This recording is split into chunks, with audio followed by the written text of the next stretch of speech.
Praise the lord. ఈరోజు దేవుని వాగ్దానము. అపోస్తలుల కార్యముల గ్రంథము మొదటి అధ్యాయం 7, 8 వచనం. కాలములను, సమయములను తండ్రి తన స్వాధీనమందుంచుకొని ఉన్నాడు. వాటిని తెలుసుకొనుట మీ పని కాదు. అయినను పరిశుద్ధాత్మ మీ మీదికి వచ్చినప్పుడు మీరు శక్తి నొందుదురు. మత్తయి సువార్త 24 అధ్యాయం 36 వచనంలో కూడా యేసే మనకి ఈ విధంగానే బోధిస్తున్నారు. కాలములు, సమయములు గూడా మన స్వాధీనంలో లేవు. అది కుమారుని స్వాధీనంలో గూడా లేదు. దేవుని దేవదూతల స్వాధీనంలో గూడా లేవు. ప్రతీదీ కూడా దేవుని స్వాధీనంలో ఉంది. తండ్రి అయిన పరలోకపు తండ్రి స్వాధీనంలో ఉంది. యేసయ్య ఈ లోకంలోనికి తిరిగి రావడానికి ఆయన రెండో రాకడ సమయము, కాలము గూడా అది తండ్రికి మాత్రమే తెలుసు. అదెవ్వరికీ తెలీదు.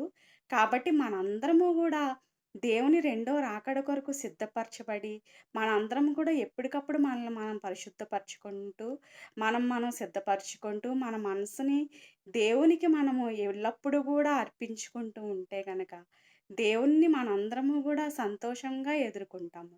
అట్టి విధమైన సిద్ధపాటు మనందరికీ గూడా దేవుడు మనకు అనుగ్రహించును గాక. ఆమేన్. హల్లెలూయా!